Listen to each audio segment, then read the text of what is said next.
We have started a Christmas tradition at our house. We head out to the local bookstore at the beginning of the holidays, and everyone gets to pick a book to read on Mom. This year, my daughter Sophie chose the complete short stories of Flannery O'Connor. That was one of my best Christmas presents, that she was reading that. O'Connor died of lupus in 1964. It was nearly 40 years later that a small prayer journal she kept while she was a graduate student at the Iowa Writers Workshop was found and published. It is pages of short prayers, most of them demonstrating her desire that her work be infused with the Spirit of God. If you know her work, that is something. This is my favorite prayer in the collection.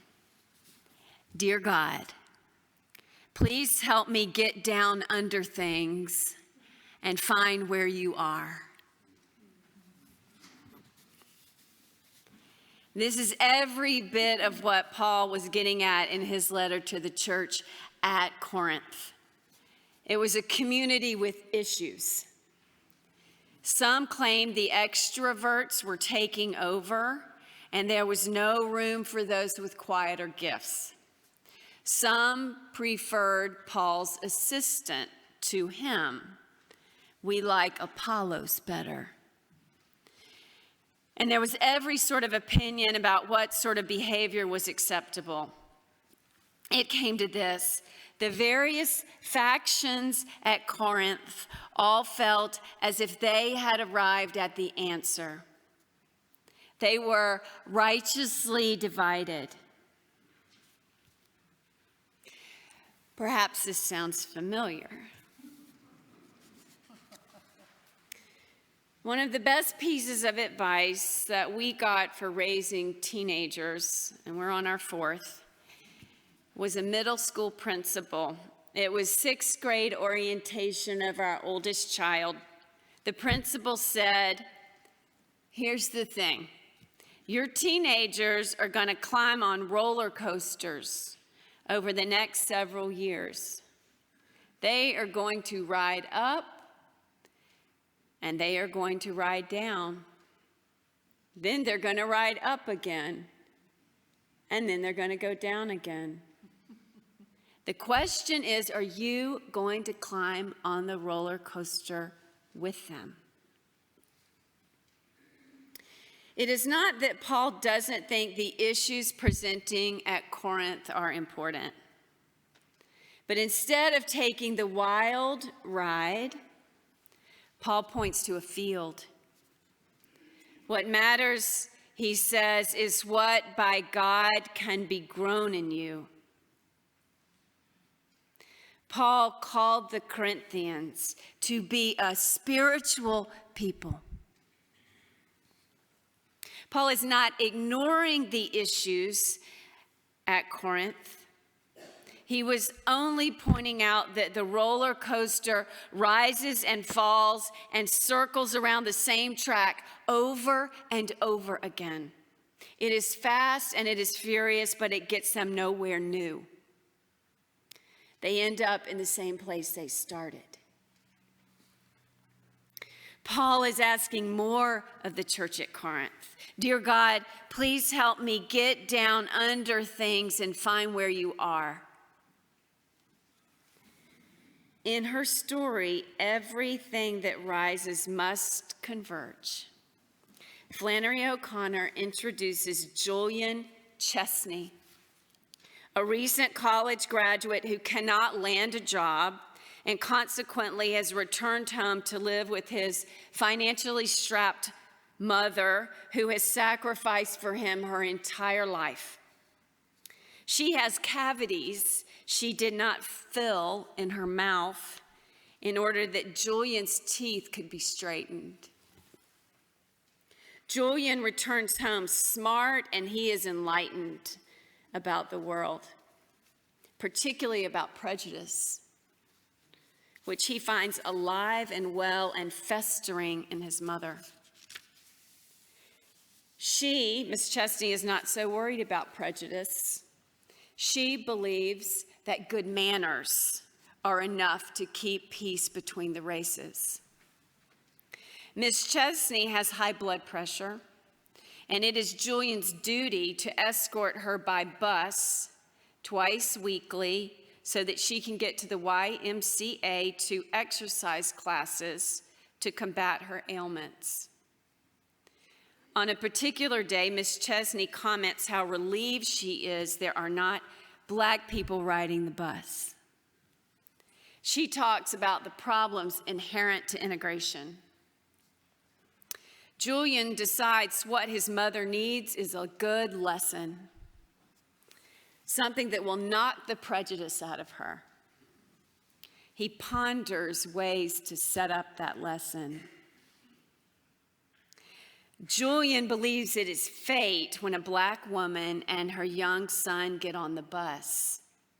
The woman is wearing a hat identical to the hat his mother is wearing.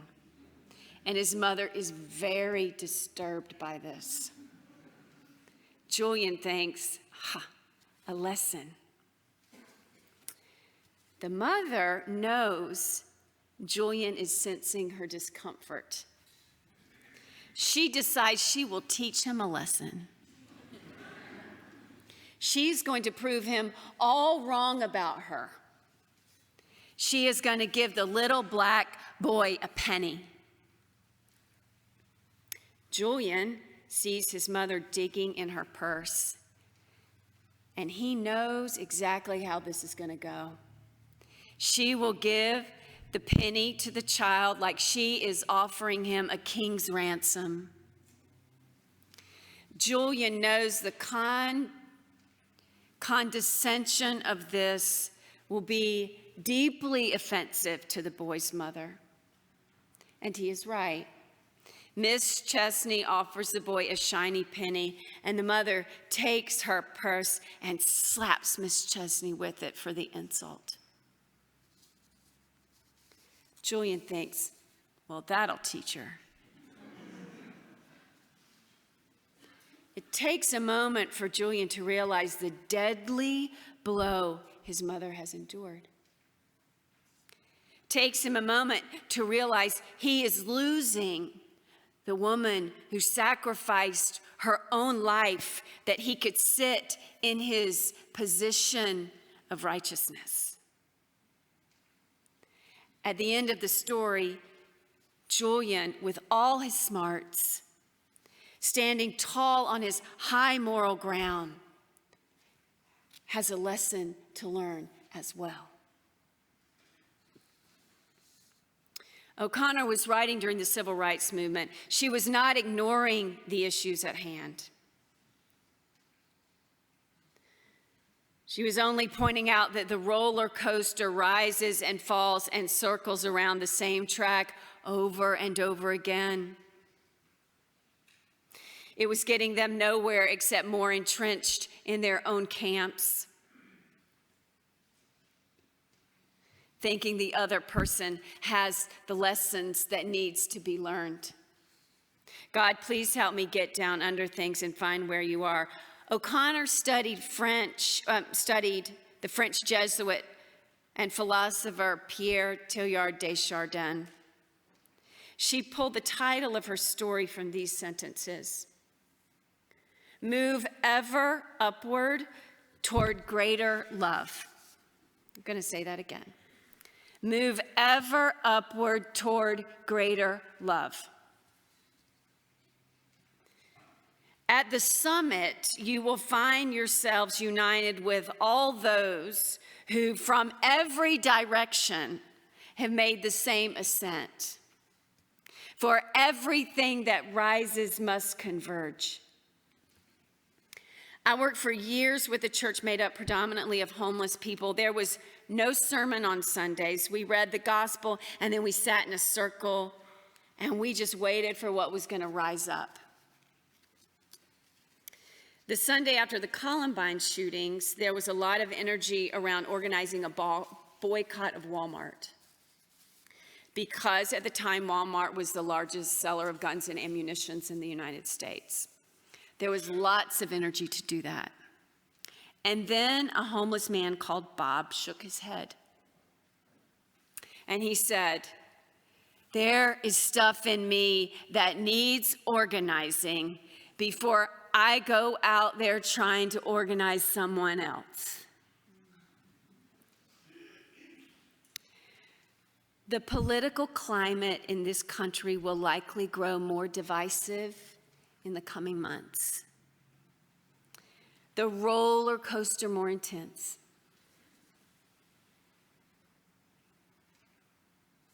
Here's the thing about roller coasters. Really, they don't do more than mess up your hair.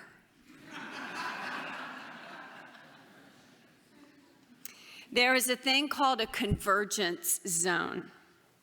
I'm speaking way out of school here, but I'm going to try. It's a region, and it's a meteorological term. It's a region in the atmosphere, though, where two different and distinct airflows, so different and distinct, come together, they intersect. And when these distinct and different flows, if you will, intersect, a new thing emerges. It makes a new weather pattern. Sometimes that new thing is rain. And sometimes that rain falls way beyond, it spreads itself out. And it pours down on the world, and it makes things grow.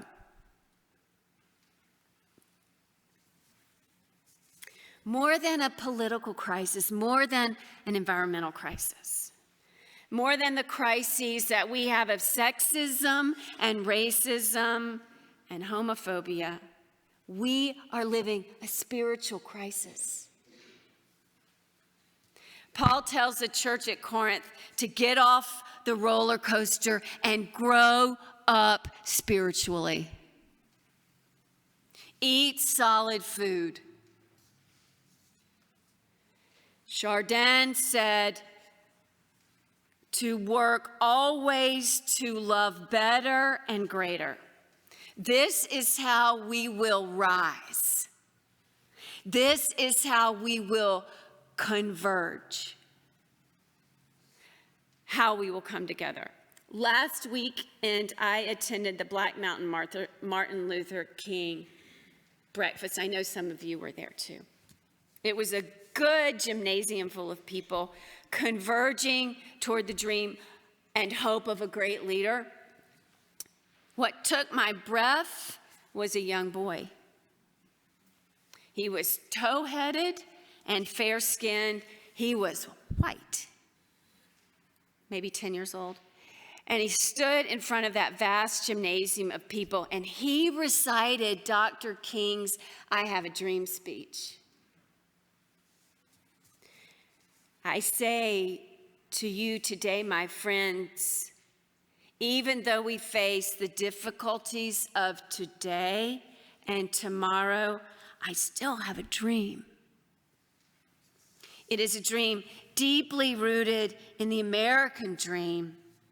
I have a dream that one day this nation will rise up, live out the true meaning of its creed. A little white boy in 2020 had memorized Dr. King's speech from 1963, 4.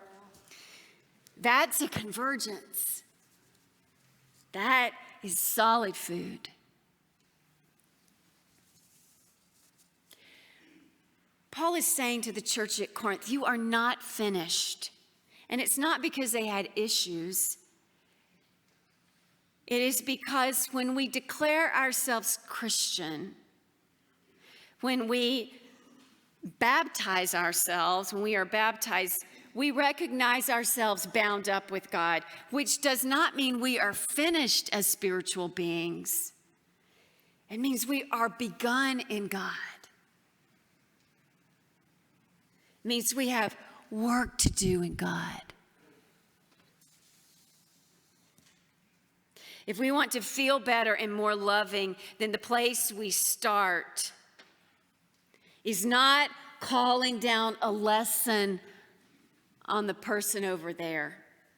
It's calling down a lesson on ourselves. Eating our own solid food, which comes simply to this, asking every day in every hard moment how I can prove, not how I can prove my position, not how I can be right, but how can I love better now in this moment? We work on the world by working on ourselves. Dear God, please help me to get down under things to find where you are. For now, it is the best prayer I know. Amen.